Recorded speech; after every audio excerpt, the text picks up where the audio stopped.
In the dense forests of upstate New York, 143 unmarked graves were discovered in 1862 beneath the floorboards of an abandoned church. The local authorities documented that each skeleton showed signs of systematic torture, fractured limbs that had healed before death, evidence of repeated near-drowning and strange markings carved into their bones. For over 160 years, federal records about the Church of the Pure Spirit remained sealed, accessible only to those with special clearance. I've obtained documents never before revealed to the public that detail how 3 brothers, known as Elder Ezra, Deacon Silas, and Prophet Caleb Ravencroft, convinced hundreds of devoted followers that suffering was the only path to salvation, and how their dark rituals of purification led to what may be the most disturbing religious cult in American history. The small settlement of Ravenwood in upstate New York was unremarkable in most ways during the early 19th century. Nestled between rolling hills and dense forests, approximately 40 miles north of Albany, it consisted of perhaps 300 souls who made their living through farming, timber, and trade with neighboring communities.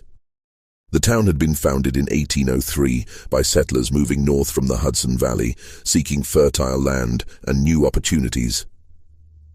Like much of upstate New York during this period, Ravenwood found itself at the epicenter of what historians would later call the Second Great Awakening, a period of intense religious revival that swept across America in the early 1800s.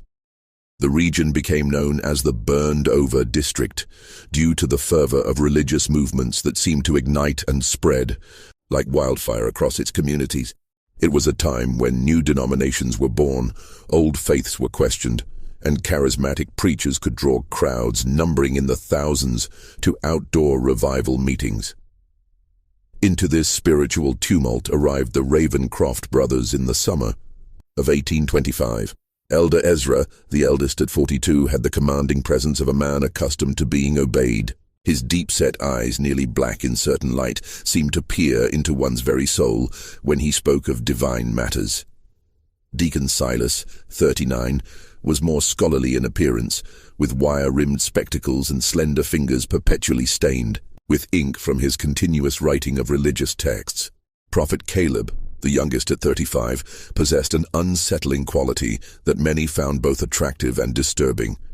He spoke in whispers that somehow carried across crowded rooms, and his pale blue eyes would often roll back during what he claimed were divine visions.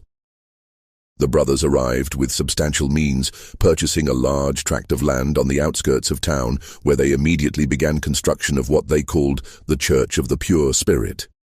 Unlike the simple white-clapboard meeting houses common throughout New England and New York, their church was built of dark stone, quarried from the nearby hills. Its architecture was unusual, a central octagonal sanctuary surrounded by 8 smaller chambers, with a steeple rising to a height that seemed excessive for such a remote location. Most striking was the absence of windows in the main sanctuary, with light provided only by carefully positioned lanterns during services. "We have been called by the Spirit to this place," Elder Ezra announced at their first gathering, which curiosity had made well attended despite initial skepticism from locals. "In an age of false prophets and lukewarm faith, we bring the true message of purification through tribulation. The Spirit has revealed to us that this community shall be the cradle of a new understanding." The brothers had timed their arrival perfectly. The religious landscape of 1825 America was fractured and uncertain. Traditional denominations like the Episcopalians and Presbyterians were losing ground to more emotional and demonstrative faiths. Methodists were gaining converts through circuit riders who brought fiery sermons to the frontier. Baptists were expanding rapidly with their emphasis on individual conversion experiences, and new American-born faiths were emerging. The Mormons would begin their journey just 1 year later, and less than 100 miles away, when Joseph Smith published the Book of Mormon in 1830. In this environment of spiritual searching, the Ravencrofts' message found fertile ground. Their doctrine was deceptively simple at first: True salvation could only be achieved through suffering that burned away sin and impurity. They cited biblical passages about refinement through fire and Christ's suffering on the cross. But what distinguished their teaching was the literal interpretation. Physical suffering was not just metaphorical, but necessary for spiritual cleansing. The flesh is the vessel of sin, Deacon Silas would explain during early sermons, his voice measured and reasonable. Therefore the flesh must be tested, tried, and purified through tribulation. Only when the body has been broken can the spirit truly soar. Their congregation grew steadily through that first year. The brothers were selective about who could join, requiring potential members to undergo a discernment interview with Prophet Caleb, who would determine if they were worthy vessels for purification. Those accepted were predominantly from three groups: the desperately poor seeking community and purpose, the deeply troubled seeking redemption from past sins, and the wealthy seeking spiritual experiences beyond what traditional churches offered. Margaret Wilkins was among the first converts. A widow who had lost her husband and 2 children to scarlet fever the previous winter, she had been contemplating ending her life when she encountered Elder Ezra in town. He looked at me as though he could see my thoughts, she wrote in a journal later discovered by federal investigators. He told me my suffering had meaning, that it was preparing me for a greater purpose. For the first time since burying my family, I felt something other than despair. By 1827, the Church of the Pure Spirit had grown to nearly 100 members. Some lived in simple dwellings constructed around the church, while others maintained homes in Ravenwood but spent most of their time at the church compound. The Ravencrofts encouraged members to donate their property and savings to the church, explaining that worldly attachments prevent spiritual elevation. The most devoted followers were invited to become vessels of the Spirit, a special status that required them to undergo more intensive purification rituals.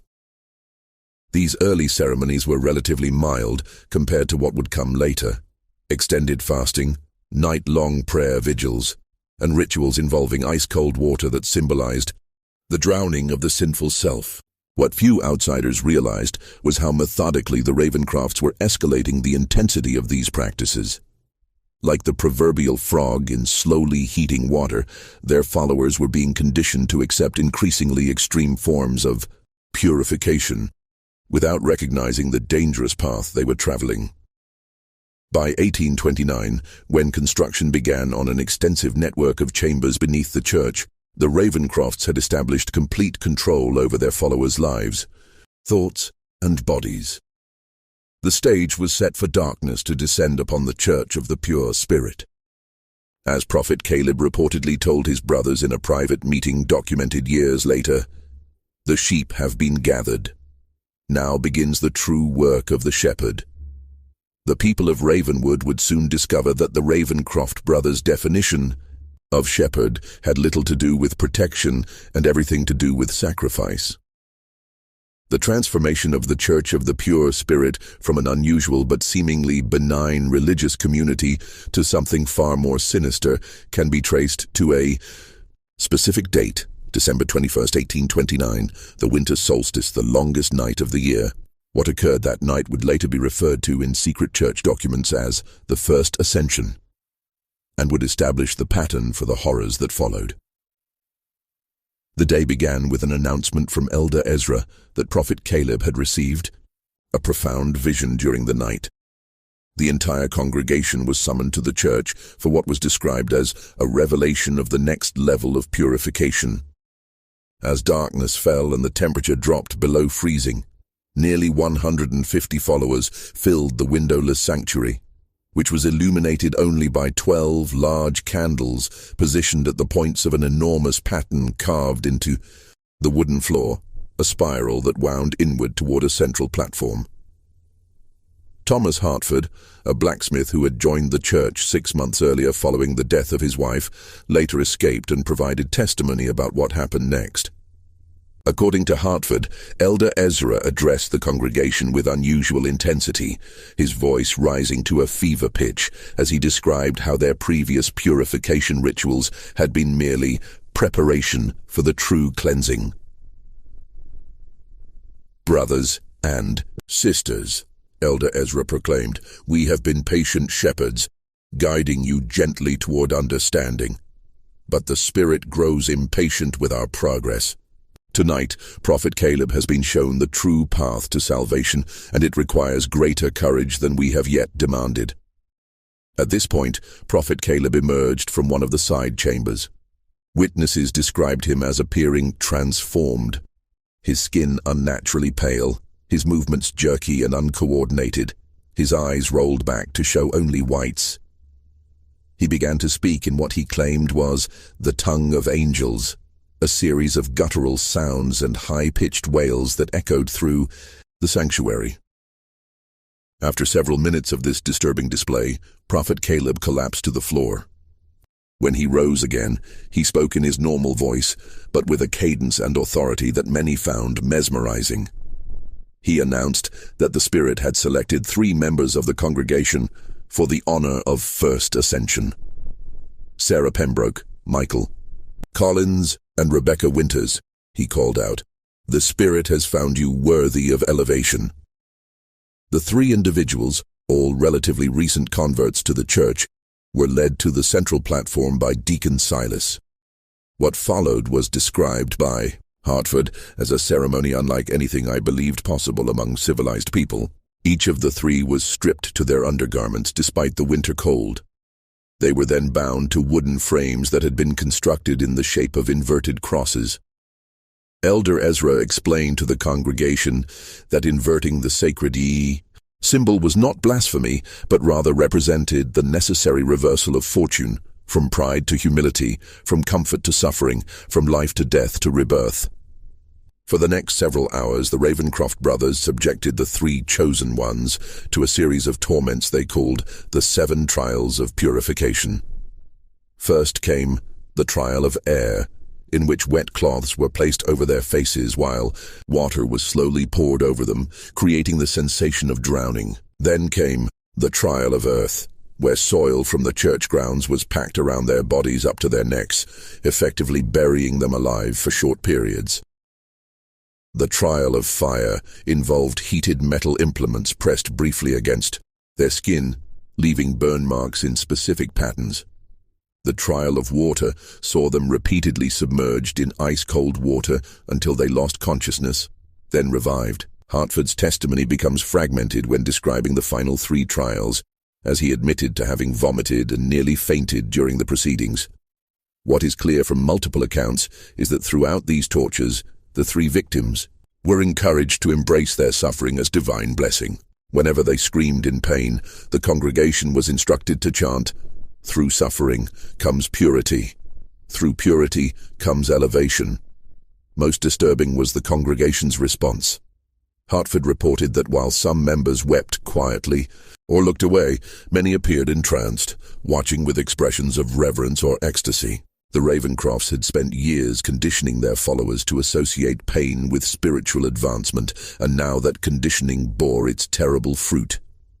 Near dawn, when the 7 trials were complete, the 3 victims hung limp on their frames, barely conscious but still alive. Elder Ezra announced that they had been emptied of sin and were now ready to be filled with the pure Spirit. What happened next would haunt those who witnessed it for the remainder of their lives. Prophet Caleb approached each victim and placed his hands on their heads, whispering into their ears. According to Hartford and one other witness who later spoke to authorities, the 3 victims suddenly convulsed violently, their bodies arching against their restraints with such force that bones could be heard breaking. Their eyes flew open, bulging and bloodshot, and they began speaking in the same strange language Prophet Caleb had demonstrated earlier. By sunrise, all 3 had died. Elder Ezra proclaimed them successfully ascended and declared that their souls had been so thoroughly purified that they had been accepted directly into heaven, bypassing judgment. Their bodies, he explained, were merely empty vessels now, to be revered as holy relics. The three corpses were not buried immediately. Instead, they were placed in one of the newly constructed chambers beneath the church, laid out on stone slabs where congregation members could view them and pray for similar elevation. According to church records later seized by authorities, these were the first of what would eventually become hundreds of bodies stored in the catacombs beneath the Church of the Pure Spirit. The morning after the first ascension, several congregation members quietly packed their belongings and fled Ravenwood. Thomas Hartford was among them, though he would not speak of what he had witnessed for many years, believing no one would believe such horrors possible in Christian America. Those who remained became even more devoted to the Ravencrofts and their twisted doctrine. The brothers had crossed a threshold into murder, disguised as religious ceremony, and found that their control over their followers was not diminished, but strengthened. Within the Church of the Pure Spirit, death had become sacrament, as Prophet Caleb reportedly told his brothers after the ceremony in a conversation later recounted by a church elder who eventually turned state's evidence. Now we have shown them the true face of God, and they did not turn away. There is nothing they will not accept from us now. He was right. The first ascension marked only the beginning of the atrocities at the Church of the Pure Spirit. What followed would be 3 decades of escalating horror, hidden behind the respectable facade of religious devotion. In the years following the first ascension, the Church of the Pure Spirit underwent a transformation that went largely unnoticed by the outside world. From 1830 to 1845, the Ravencroft brothers refined their methods and expanded their influence, developing both their theological justifications and their practical techniques for what they termed elevations, but what were, in reality, ritualized killings. The brothers were careful to maintain a veneer of respectability. The public face of their church emphasized charity, community, and spiritual renewal, themes that resonated perfectly with the ongoing religious revival sweeping through the burned-over district. Outwardly, they participated in the broader religious community, occasionally hosting gatherings where other preachers were invited to speak and making donations to causes such as temperance societies and orphanages. Behind this facade, however, the true nature of their operations grew increasingly complex and disturbing. The underground chambers, initially constructed as simple cellars, were expanded into an elaborate network of tunnels and rooms that extended far beyond the church's footprint. Local workers hired for the initial construction were replaced by devoted church members who could be trusted with secrets, and eventually the excavation was performed exclusively by vessels of the Spirit, followers who had proven their absolute loyalty. By 1835, the catacombs, as they came to be known among the inner circle, contained at least 7 large chambers and dozens of smaller alcoves. Each served a specific function in the Ravencrofts' twisted theology. The chamber of preparation, where candidates for elevation were kept in isolation for days before their ordeal. The chamber of trials, where the 7 purification tortures were administered. The chamber of ascension, where the final fatal rituals took place. And most disturbing of all, the chamber of saints, where the bodies of the ascended were preserved. This preservation of corpses became a central element of the cult's practices. Unlike most religious groups that reverently bury their dead, the Ravencrofts kept the bodies of their victims in various states of preservation. Some were partially mummified using techniques Deacon Silas had allegedly learned from medical texts. Others were reduced to clean skeletons through methods that investigators would later struggle to reconstruct. These remains were arranged in elaborate tableaux throughout the Chamber of Saints, posed in positions of prayer or ecstasy, sometimes articulated with wire to maintain their posture. Elizabeth Carver, who joined the church in 1832 and eventually escaped in 1844, provided some of the most detailed accounts of these chambers. "The smell was the first thing that struck you," she recounted to federal investigators. Not the stench of decay, as one might expect, but the overwhelming odor of chemicals, turpentine, alcohol, and something sweeter I couldn't identify. The brothers claimed it was the perfume of sanctity, but I later learned it was substances used in embalming. Carver described how new members were gradually introduced to the existence of these chambers, first hearing about them as symbolic spaces, then being permitted limited access to the less disturbing areas, and finally, for those deemed most loyal, being allowed to witness or even participate in the rituals conducted within them. It was a careful seduction, she explained. By the time you saw the Chamber of Saints with its dozens of corpses arranged like some grotesque congregation, you had been so thoroughly indoctrinated that it seemed beautiful rather than horrifying. I remember weeping with what I thought was religious ecstasy the first time I was permitted entry. Now those tears shame me beyond words. The frequency of elevations increased gradually over the years. In 1830, according to church records later seized as evidence, there were only 2 such ceremonies, resulting in 5 deaths. By 1835, the number had risen to quarterly events, each claiming 2 to 4 lives. And by 1840, monthly elevations had become the norm, with special ceremonies on solstices and equinoxes often taking larger numbers of victims. The Ravencrofts became selective in choosing candidates for elevation. Initially, they favored those without close family connections, widows, orphans, and drifters who would not be missed. Later, as their confidence grew, they began selecting from devoted families within the congregation, framing selection as the highest honor a family could receive. To give a child to the Spirit was considered the ultimate expression of faith, Carver recalled. Parents would compete for this blessing, offering their sons and daughters with a fervor that seems unimaginable to me now. While the brothers maintained their distinct roles, Elder Ezra as the authoritative voice, Deacon Silas as the scholarly theologian, and Prophet Caleb as the mystical conduit to the divine, their private dynamics shifted over time. According to accounts from former Inner Circle members, Caleb's influence grew as his visions directed ever more aspects of church life. By 1840, it was Caleb who selected all candidates for elevation and determined the specific rituals to be used in each case. His mental state appears to have deteriorated significantly during this period. Journal entries attributed to him, recovered from a hidden compartment in his private quarters, reveal increasingly incoherent writings interspersed with detailed anatomical drawings. One entry from 1842 reads, "The Spirit has revealed that souls reside not merely in the heart or mind as commonly thought, but are distributed throughout the body in specific nodes. Each elevation allows me to map these sacred points more precisely. Soon, I shall have the complete divine anatomy."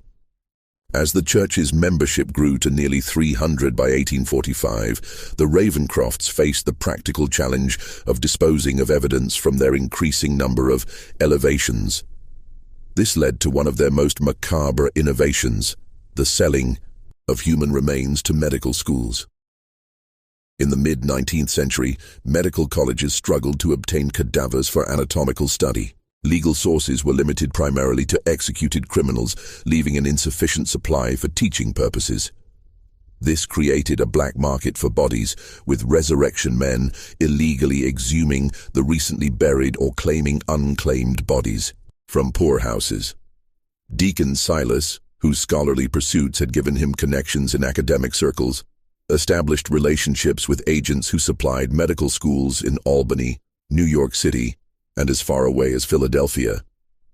Church records indicate that between 1840 and 1845, at least 67 vessels were donated to the advancement of medical science, a euphemism for the sale of murder victims' bodies.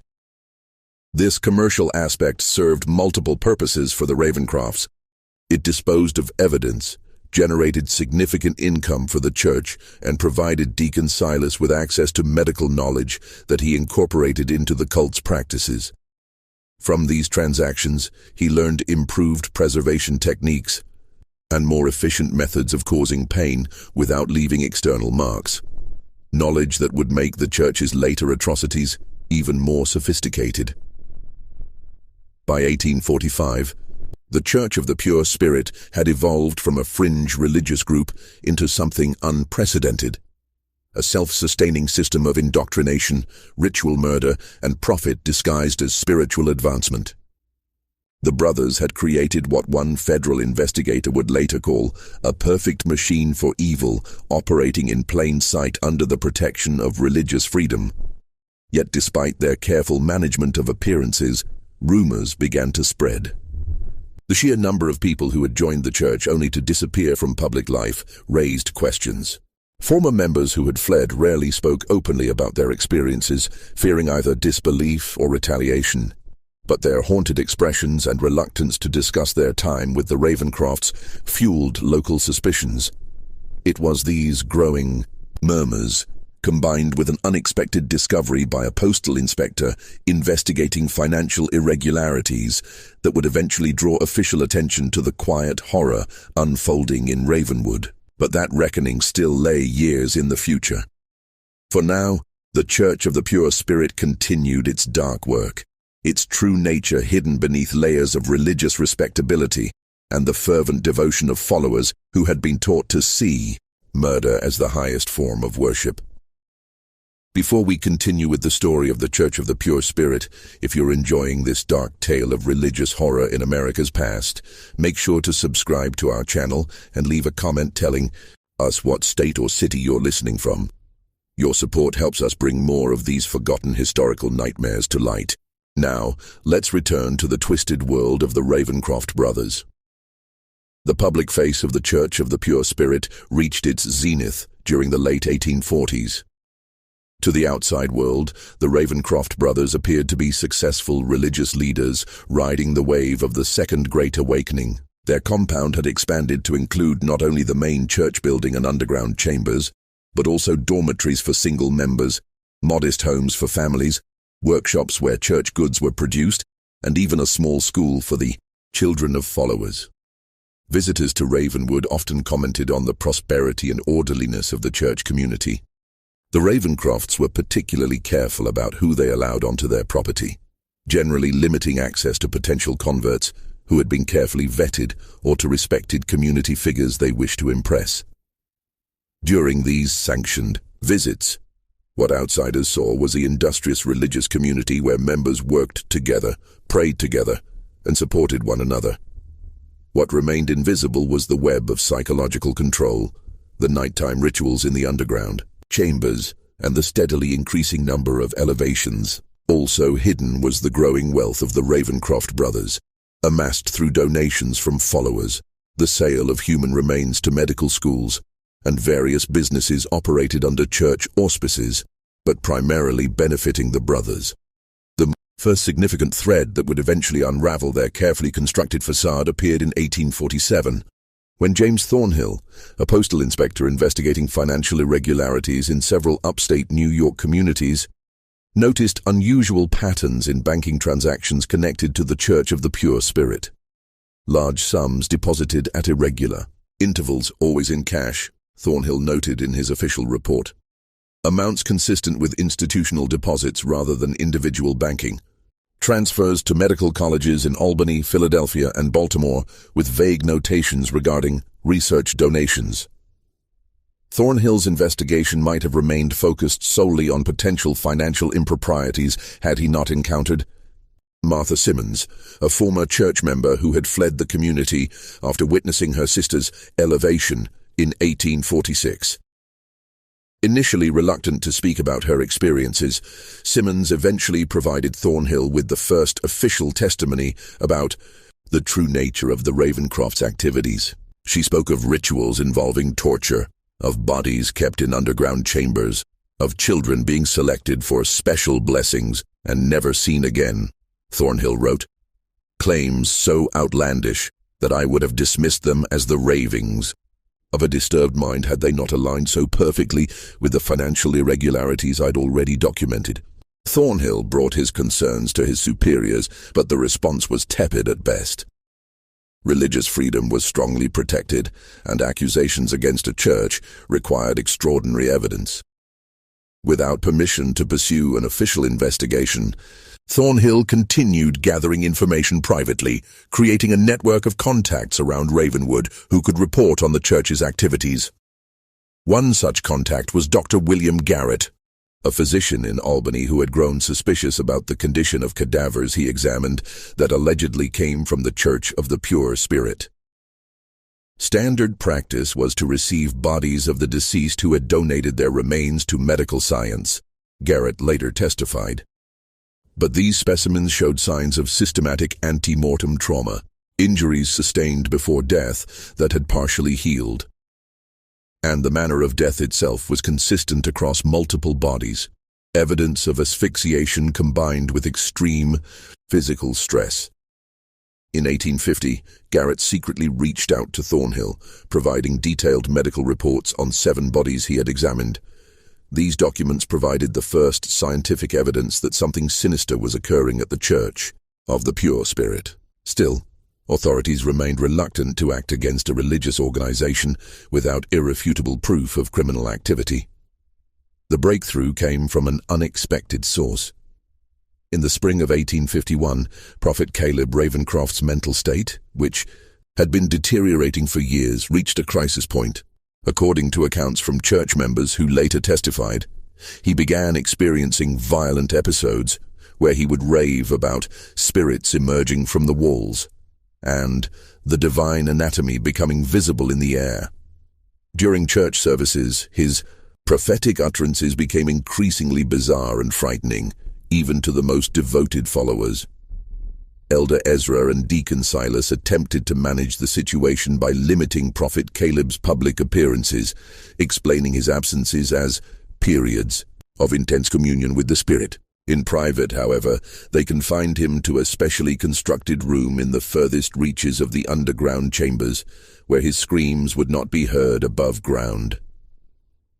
This confinement might have contained the immediate problem had Prophet Caleb not escaped during a momentary lapse in supervision.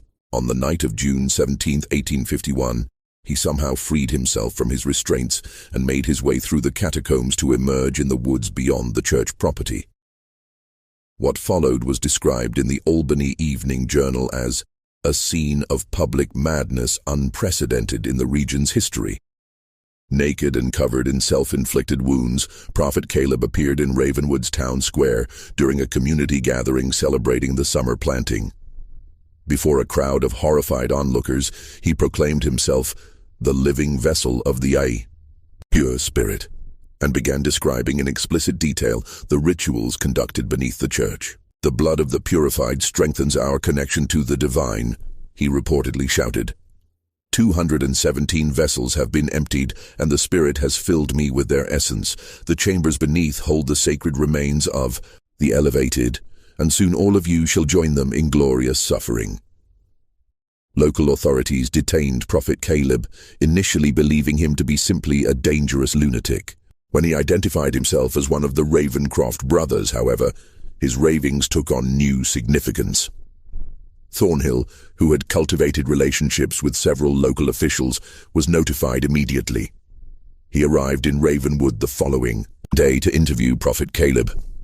What he found was a man in the final stages of complete psychological collapse. Prophet Caleb alternated between periods of catatonic silence and frenzied confession, during which he provided details about the church's activities that corroborated earlier testimonies from escaped members. Most significantly, he drew detailed maps of the underground chambers, including locations of hidden entrances and the Chamber of Saints, where victims' remains were kept. Armed with this new evidence and Prophet Caleb's first-hand testimony, Thornhill finally secured authorization for an official investigation. However, word of Prophet Caleb's detention and subsequent questioning reached Elder Ezra and Deacon Silas before authorities could organize a proper search of the church grounds. What happened next demonstrated the brothers' ruthless efficiency in crisis management. Within hours of learning of Prophet Caleb's detention, they initiated what church records later revealed was a contingency plan called the Cleansing Flame. Members of the inner circle were dispatched to remove the most incriminating evidence from the underground chambers, particularly financial records and the most recently deceased bodies. Then, in a move that showed both desperation and calculated cunning, they orchestrated a controlled fire in the main church building.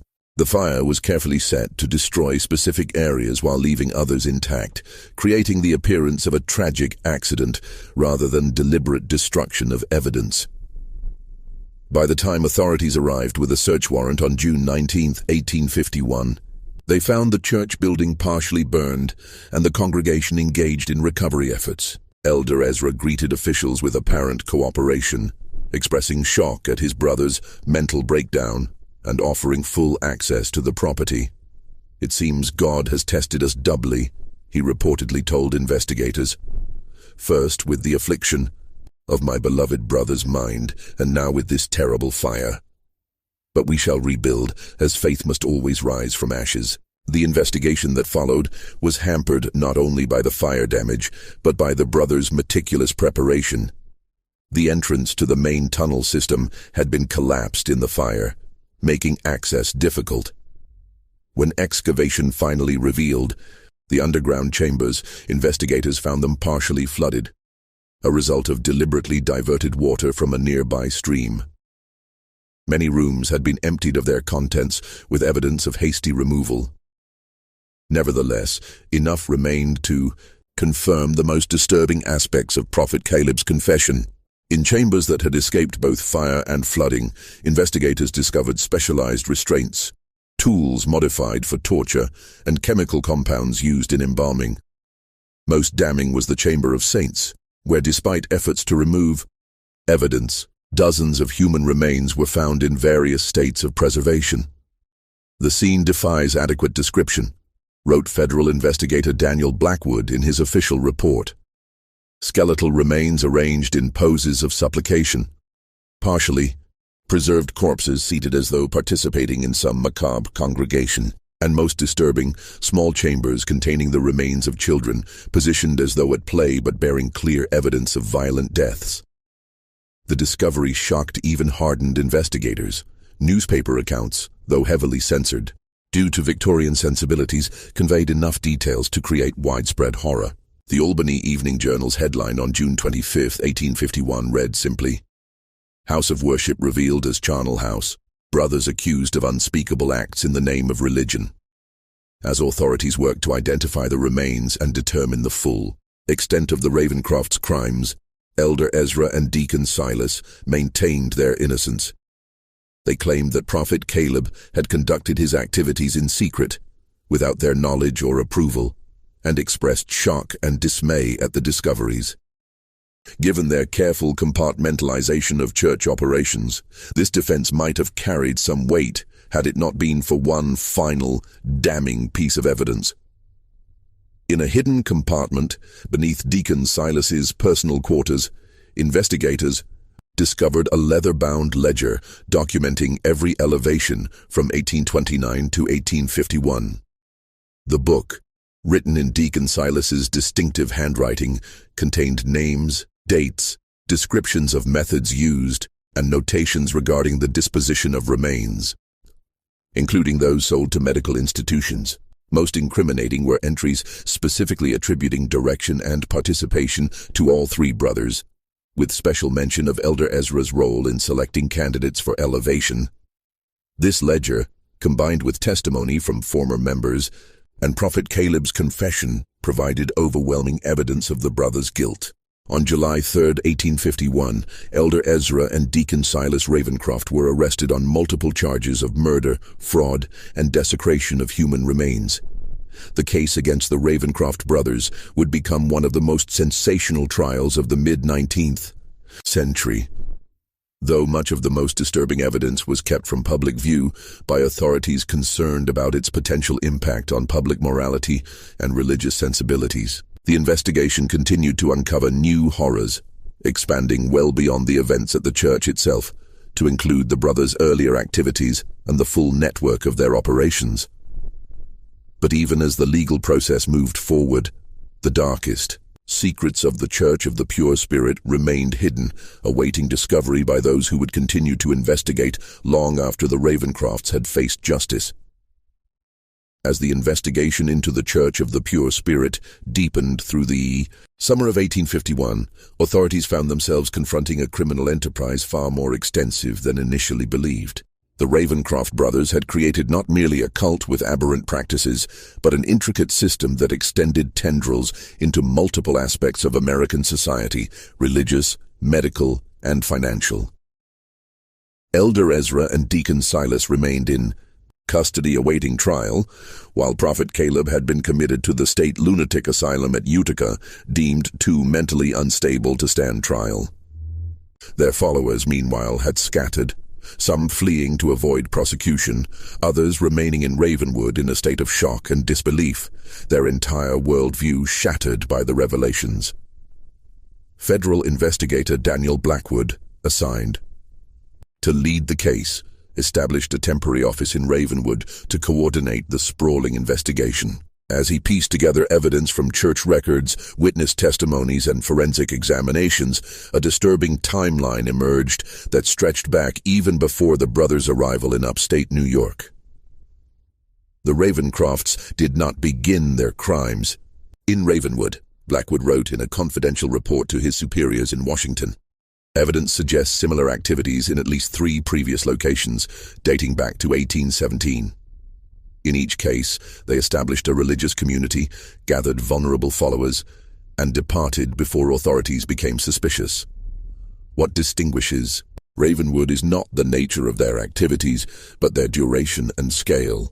Records recovered from a hidden vault beneath Deacon Silas's quarters revealed that the brothers had operated under different names in Connecticut, Pennsylvania, and Ohio before settling in New York.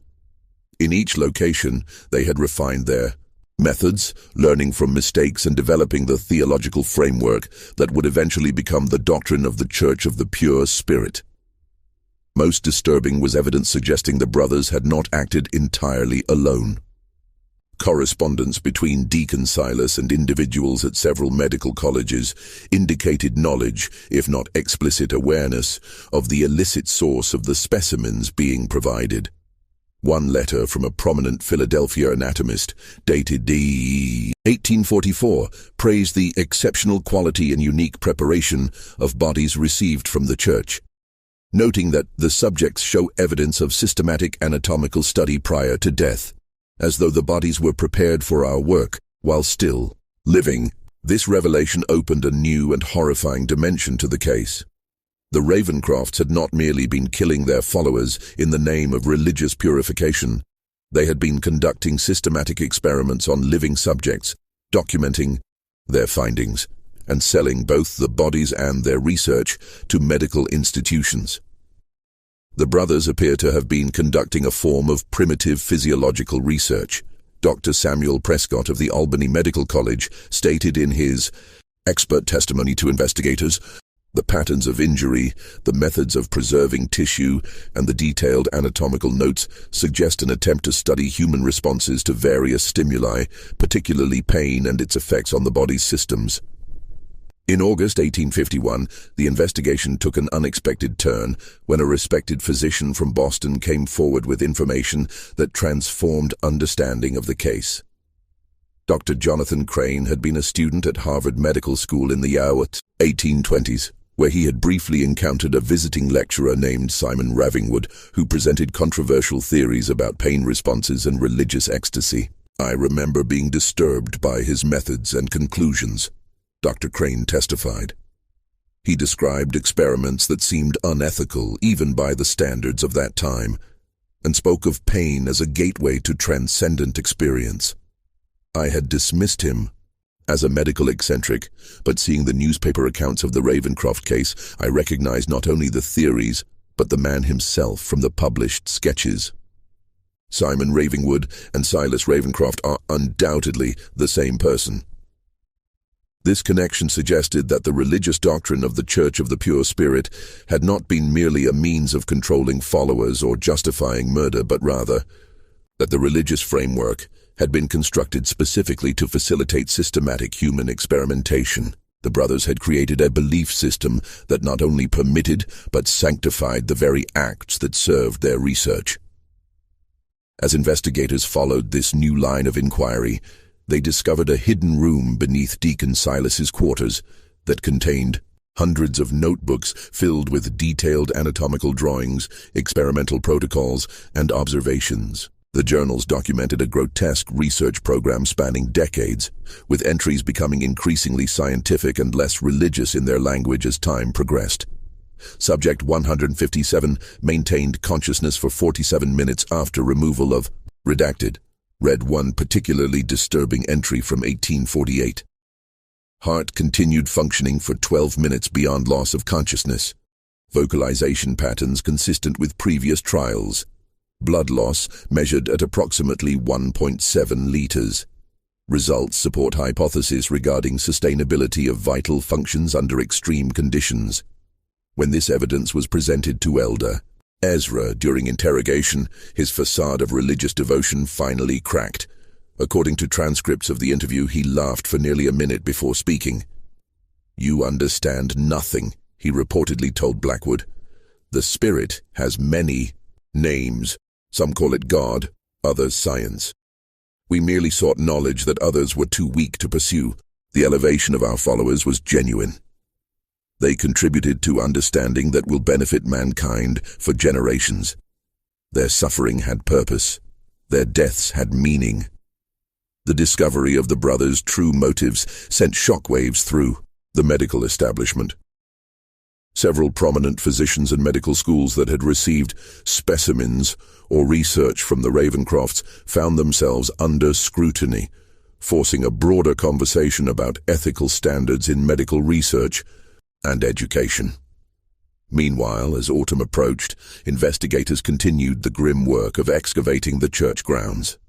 Initial estimates of victims had been based on Prophet Caleb's claim of 217 vessels. But as the dig progressed, it became clear that the actual number was significantly higher. "We have identified remains of at least 276 individuals thus far," Blackwood reported in September. "Based on soil analysis and structural expansion of the underground chambers, we believe additional remains may be found beneath the adjacent property." The brothers appear to have been tunneling outward as their operation expanded.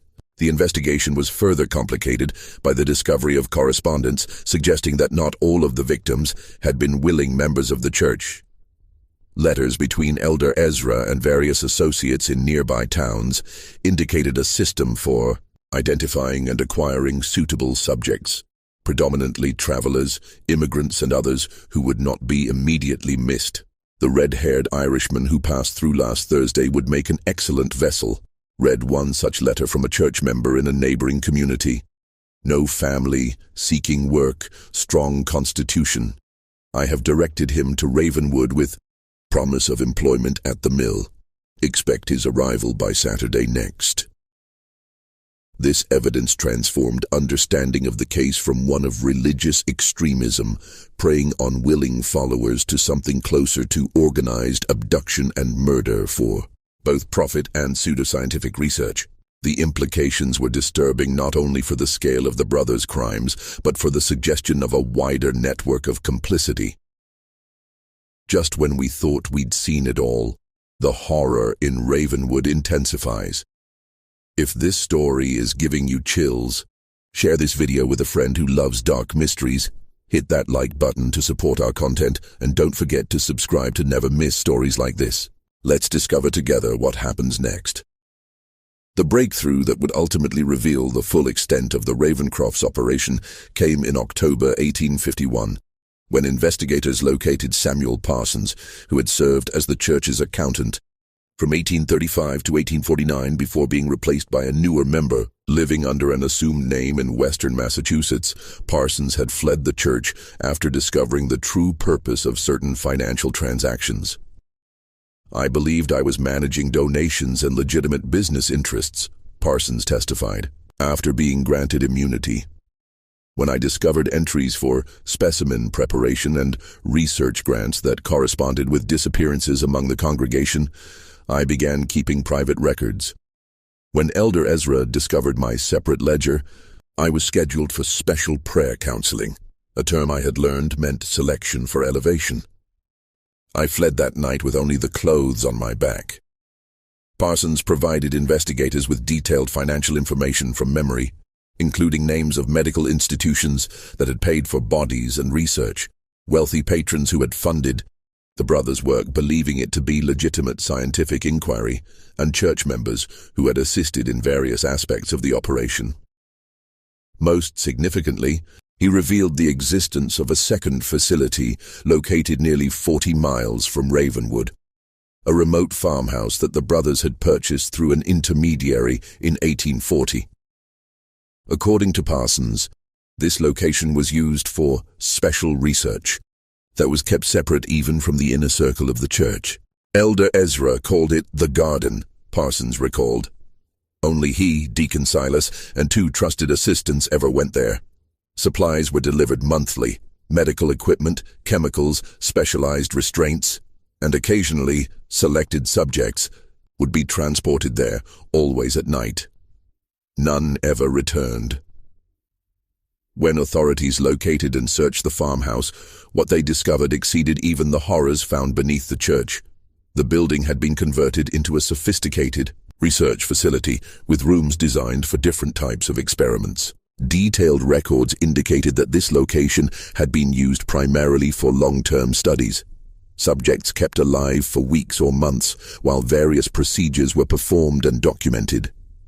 Most disturbing was evidence that the brothers had been particularly interested in the effects of their purification techniques on children. A separate building on the property contained small cells and equipment sized for juvenile subjects. Records indicated that at least 37 children, ranging in age from 4 to 16, had been held at the facility between 1840 and 1851. This discovery galvanized public outrage like nothing before. Newspapers that had been relatively restrained in their coverage now published lurid details, with the New York Tribune running the headline, "Monsters in Human Form, Ravencroft Brothers' Crimes Against Innocents Revealed." Public demonstrations demanded swift justice, and political pressure mounted for an exemplary prosecution. Elder Ezra and Deacon Silas, who had maintained a certain composure throughout earlier phases of the investigation, reportedly showed signs of breaking under the accumulated evidence. Prison guards noted that Elder Ezra had begun speaking to invisible presences in his cell, while Deacon Silas attempted suicide after being confronted with evidence from the garden. As 1851 drew to a close, the case against the Ravencroft brothers had grown from a local horror to a national sensation. The upcoming trial promised to be one of the most significant criminal proceedings in American history, with implications not only for the defendants, but for religious freedom, medical ethics, and the dark capabilities that could hide behind respectable facades. Yet even as preparations for the trial progressed, investigator Blackwood remained troubled by lingering questions. The brothers' activities spanned too many years and locations to have gone completely undetected. Their connections to medical institutions and wealthy patrons suggested a level of protection that seemed implausible without some form of official complicity. And the sophistication of their operation indicated resources beyond what church donations alone could provide. I am increasingly convinced that we have uncovered merely the visible portion of something far more extensive. Blackwood wrote in his personal journal in December 1851, "The Ravencrofts are undoubtedly guilty of unconscionable crimes, but I cannot escape the suspicion that they were part of a larger enterprise, one that may continue to operate despite their apprehension. The question that haunts me is not whether justice will be served in this case, but whether the full truth will ever come to light." His concerns would prove prophetic in ways he could not have anticipated as the trial of the century prepared to begin in Albany in January 1852. The trial of Elder Ezra and Deacon Silas Ravencroft began on January 12, 1852 in Albany, New York, amid unprecedented security and public interest. The courthouse was surrounded daily by crowds numbering in the thousands, some traveling from as far as Boston and Philadelphia to witness proceedings in what newspapers had dubbed the trial of the unholy brothers. Inside the courtroom, the prosecution presented a methodical case that unfolded over 6 weeks, with over 100 witnesses providing testimony about various aspects of the Ravencrofts' crimes. Survivors of the church described the psychological manipulation and gradual indoctrination that had led them to accept increasingly extreme purification rituals. Medical experts detailed their examinations of recovered remains, confirming patterns of systematic torture and experimentation. Financial records demonstrated the brothers' profit from selling bodies and research. The most powerful testimony came from families of victims who described their loved ones' gradual transformation under the brothers' influence, ending with their disappearance or reported death under suspicious circumstances. Sarah Wilkinson, whose daughter Emma had joined the church in 1847 at age 16 and ascended 6 months later, spoke of receiving letters in her daughter's handwriting that grew increasingly strange before stopping entirely. The final letter said she had been selected for special blessing and that I should rejoice in her coming elevation, Wilkinson testified. When I traveled to Ravenwood to see her, Elder Ezra told me she had been transported to their retreat for spiritual preparation and would not receive visitors. 3 weeks later, he informed me she had ascended to the pure spirit during a sacred ceremony. I was not permitted to see her body, which he claimed had been sanctified and could not leave church grounds. Throughout the proceedings, the EAOC defendants' behaviors diverged dramatically. Deacon Silas appeared withdrawn, rarely making eye contact and speaking only to his attorneys in whispers. Elder Ezra, however, maintained an unsettling composure, often smiling during the most damning testimony and occasionally nodding as though in approval of the descriptions of his crimes. When the defense finally presented its case in late February, their strategy became clear. They would not deny the deaths or even many of the practices described, but would instead argue that the activities of the Church of the Pure Spirit were protected religious expression and that members had participated voluntarily. The Constitution of these United States guarantees freedom of religious practice, defense attorney William Hargrove argued. The ceremonies of the Church of the Pure Spirit, while perhaps shocking to conventional sensibilities, were conducted with the full knowledge and consent of participants who shared the Ravencrofts' belief in purification through suffering. This defense collapsed under cross-examination of former church members who testified to coercion, deception, and the administration of substances now identified as containing opium and other mind-altering compounds. The final blow came when the prosecution presented the records from the garden, showing clearly that many victims had been outright abducted rather than recruited as church members. On March 2, 1852, with the trial moving toward its inevitable conclusion, Elder Ezra made a request that would transform the proceedings. He asked to testify in his own defense against the strong advice of his attorneys. The judge, after considerable deliberation, allowed it. What followed was perhaps the most chilling courtroom testimony in American judicial history. For nearly 4 hours, Elder Ezra spoke without notes, delivering what amounted to a sermon on his beliefs and practices. He neither denied the charges nor expressed remorse, but instead offered a coherent, if terrifying, philosophy that combined religious mysticism with scientific rationalism in service of what he called the elevation of humanity through systematic understanding of transcendence. Death comes to all, he told the stunned courtroom. We merely gave it purpose. Those who ascended through our ministrations contributed to knowledge that will ultimately benefit all mankind. Their suffering was temporary, their contribution eternal. Most disturbing was his clear intellectual capacity and the systematic way he had constructed a belief system to justify atrocity. He spoke of pain as the purest form of consciousness, of death as merely a transition of energy, and of his victims as willing participants in the greatest scientific and spiritual endeavor of our age. When prosecutor James Sullivan asked about the children found at the garden, Elder Ezra's response sent audible gasps through the courtroom. The young vessel receives the Spirit most purely. Their observations were most valuable precisely because they were unclouded by preconception. We We honored them by allowing their suffering to illuminate paths others fear to tread. At this statement, a man in the gallery, later identified as Harold Winters, whose son had disappeared after attending a church service in 1847, rushed toward the witness stand with a concealed knife. He was restrained by court officers before reaching Elder Ezra, who had not flinched or attempted to move. "You see," Elder Ezra remarked calmly after Winters had been removed. Even now, the mere suggestion of truth provokes violence from those too limited to comprehend it. This has always been the response to those who push beyond conventional boundaries of knowledge and belief. After Elder Ezra's testimony, Deacon Silas declined to take the stand. His attorney offered only a brief statement, suggesting that his client had been under his brother's influence and requesting mercy on those grounds. The prosecution's closing arguments emphasized the calculated nature of the brothers' crimes, the suffering of their victims, and the betrayal of both religious faith and scientific principle their actions represented. The jury deliberated for less than 3 hours before returning with guilty verdicts on all counts for both defendants.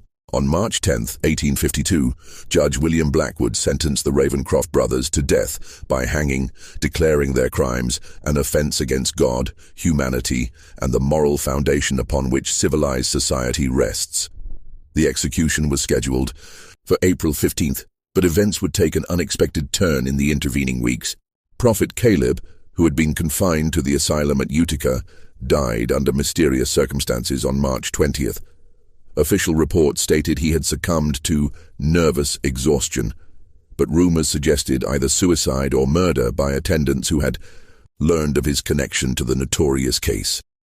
More significantly, on the night of April 7th, a fire broke out in the Albany jail where the Ravencroft brothers were being held. By the time the blaze was controlled, 3 inmates and 2 guards had died from smoke inhalation. Initial reports indicated that Deacon Silas was among the dead, his body identified by distinctive rings he wore. Elder Ezra, however, was not found among either the dead or the survivors. The manhunt that followed was the largest in New York. State history to that point. Federal authorities joined local law enforcement in searching for the escaped prisoner, with wanted posters distributed throughout the Northeast. Reported sightings came from as far away as Chicago and Montreal, but none led to capture. As weeks passed without success, troubling questions emerged about the circumstances of the jail fire and Deacon Silas's death.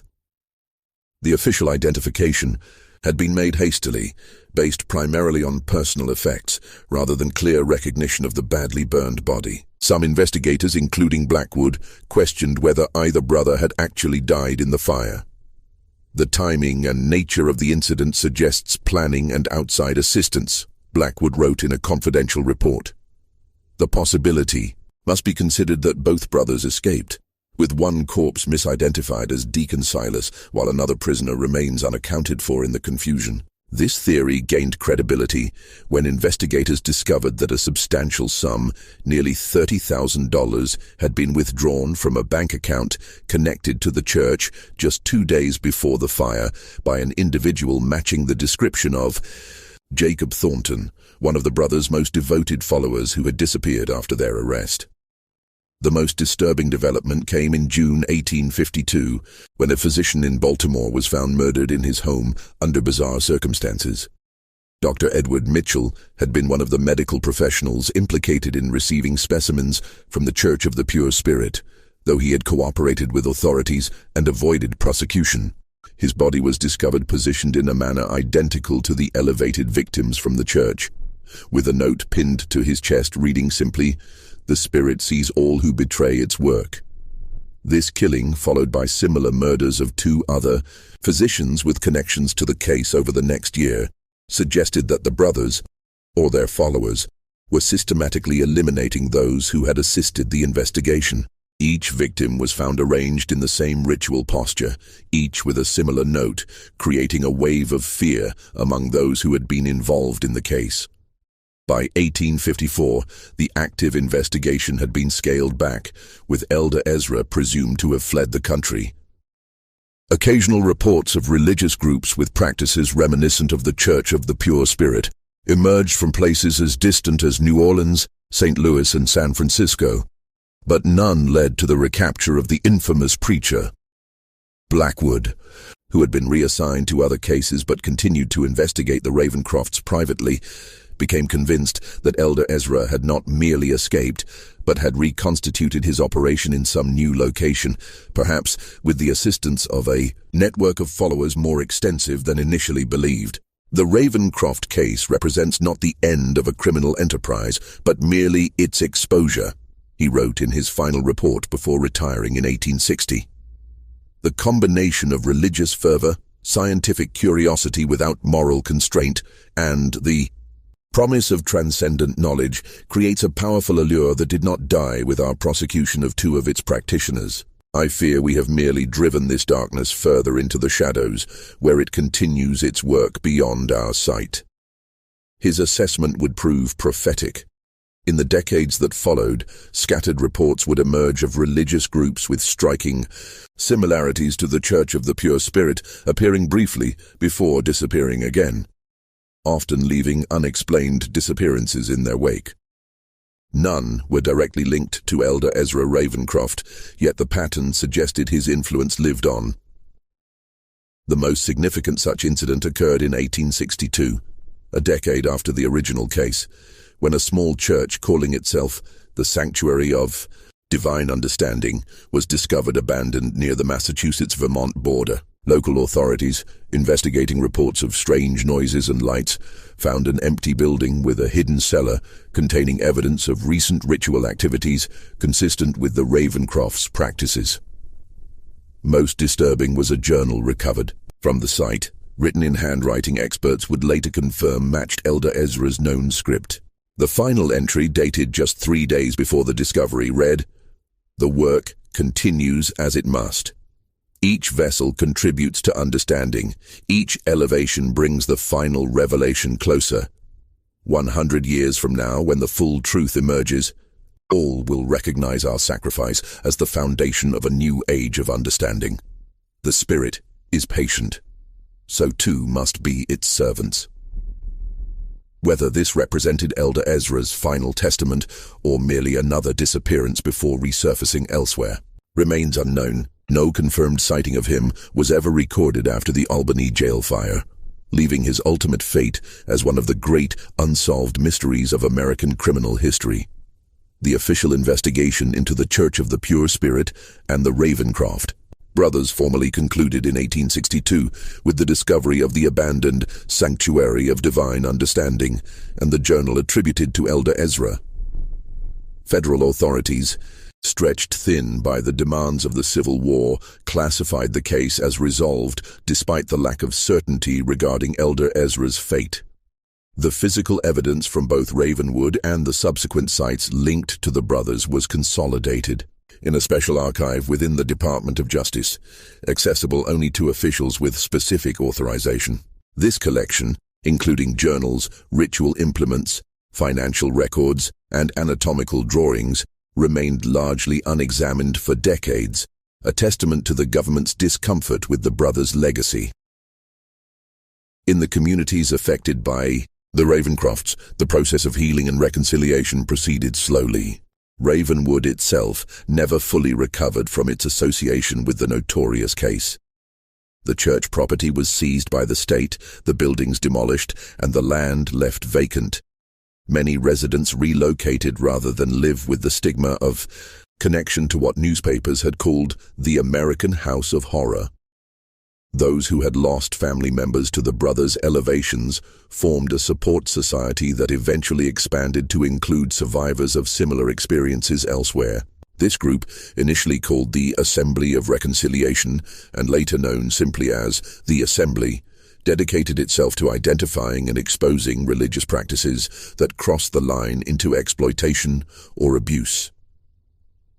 The most profound and lasting impact of the Ravencroft case, however, emerged in the field of medical ethics. The revelation that respected medical institutions had knowingly or unknowingly benefited from the brothers' crimes prompted the first serious national conversation about the sourcing of cadavers for medical education and the ethical boundaries of research. In 1855, the American Medical Association adopted its first formal code of ethics regarding anatomical specimens, requiring documentation of legal acquisition for all bodies used in teaching or research. This was followed in 1858 by legislation in several states establishing stricter regulation of medical schools and anatomical research facilities.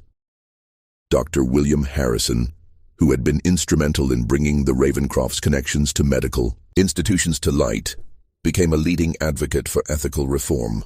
His 1860 treatise on the moral imperative in scientific inquiry directly addressed the Ravencroft case, arguing that knowledge obtained through cruelty is itself corrupted at its source, and that science divorced from humanity's moral compass inevitably leads to atrocity disguised as progress. The brothers' fusion of religious doctrine and pseudoscientific research had exposed vulnerabilities at the intersection of faith, science, and authority. Vulnerabilities that American society would continue to grapple with long after the specific details of their crimes had faded from public memory. Throughout the latter half of the 19th century, rumors persisted about Elder Ezra's survival and continued activities. Reported sightings placed him in locations ranging from California gold mining camps to New Orleans spiritual societies to European medical conferences. While none were confirmed, the persistence of these accounts reflected the deep impression his particular brand of charismatic malevolence had left on the American consciousness. More concrete was the evidence of the brothers' continuing influence through followers who had escaped prosecution. Between 1865 and 1890, authorities identified at least 7 small religious groups in different parts of the country that incorporated elements of the Church of the Pure Spirit's doctrines and practices. While none reached the scale or extremity of the original, their existence suggested that the brothers' ideas had taken root beyond their direct control. The most significant such group was discovered in 1879 in rural Missouri, where a charismatic preacher, calling himself Brother Elijah, had established a small community centered on the concept of transcendence through tribulation. When local authorities investigated reports of concerning activities, they found ritual, implements and journals directly referencing the Ravencrofts' teachings. Brother Elijah, later identified as Thomas Whitfield, a former Inner Circle member of the Church of the Pure Spirit, took his own life rather than face arrest. The final confirmed chapter of the Ravencroft saga came in 1899 when a collection of papers was anonymously donated to the Harvard Medical School library. The materials, contained in a locked iron box, included extensive journals, anatomical drawings, and experimental notes spanning from 1852 to 1898, the year preceding the donation. Handwriting analysis confirmed that the most recent entries were in Elder Ezra's hand, though showing signs of advanced age. The final entry, dated December 31st, 1898, read, "As the century draws to its close, so too does my work in this vessel. Age has finally accomplished what the law could not. I go now to join the pure spirit, content in knowing that the seeds we planted have taken root and will flower in ways we could only imagine. The next generation of seekers will build upon our foundation, finding new methods for the great work of transcendence. The suffering was necessary. The knowledge remains. The spirit continues." Whether this represented Elder Ezra's genuine final testament or an elaborate hoax has never been definitively established. If authentic, it would indicate that he had survived to the age of 115, an unlikely though not impossible longevity. More significant than the question of authorship, however, was the fact that the journals contained detailed experimental protocols and observations that appeared to have influenced certain legitimate medical research in the early 20th century, suggesting that elements of the brothers' work had indeed infiltrated mainstream science despite their horrific methods. Harvard officials, upon recognizing the nature of the materials, immediately sealed them from public access. In 1902, after consultation with federal authorities, the collection was transferred to a secured government archive where it remained classified until 1972, when limited access was granted to scholars researching the history of medical ethics. The site of the original Church of the Pure Spirit in Ravenwood remained vacant until 1923, when the state of New York designated it a restricted area, fencing the property and posting warnings against trespassing. Local legends claimed the ground was cursed, with stories of strange lights, unexplained sounds, and feelings of overwhelming dread reported by those who ventured too close to the perimeter. In 1967, a team from the State University of New York conducted the first archaeological survey of the site, using then-modern techniques to examine areas that had been inaccessible during the original investigation. Their discoveries included additional human remains in previously unexcavated portions of the tunnel system, bringing the estimated victim count to over 400, significantly higher than the 276 documented in the official record. Most disturbing was the discovery of a sealed chamber containing remarkably well-preserved documents that appeared to outline plans for expansion beyond Ravenwood.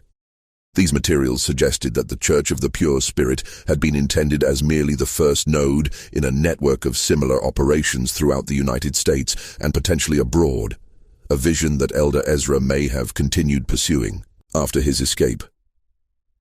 Today, more than 160 years after the Ravencrofts' reign of terror was exposed, their legacy persists in multiple domains. In religious studies, they represent an extreme example of how charismatic leadership, incremental normalization of deviant behavior, and the human desire for transcendent meaning can combine to enable atrocity. In medical ethics, their case continues to be cited as a foundational example of the necessity for moral boundaries in scientific inquiry. In criminal psychology, they stand as early examples of organized, systematic killers who operated under the protection of respected social institutions. For the communities and families touched by their crimes, however, the Ravencrofts represent something more immediate and personal, a wound in the fabric of American history that has never fully healed. Descendants of victims and survivors still gather annually in a small ceremony at a memorial established in Albany in 1902, bearing the simple inscription, "For those lost to darkness, that their suffering not be forgotten." The questions that haunted investigator Blackwood in 1852 continue to resonate. How did the brothers develop their unique fusion of religious control and pseudo-scientific experimentation? Who else knew of or facilitated their activities? And, perhaps most disturbingly, how much of their influence persists, unrecognized, in institutions and ideas that continue to shape American society? The true horror of the Ravencroft case lies not merely in the brothers' grotesque acts, but in the recognition that their story represents not an aberration, but a dark possibility inherent in the human capacity for both reverence and cruelty. Their legacy stands as a warning about the dangers when charisma, authority, and ideology combine to override our most fundamental moral constraints.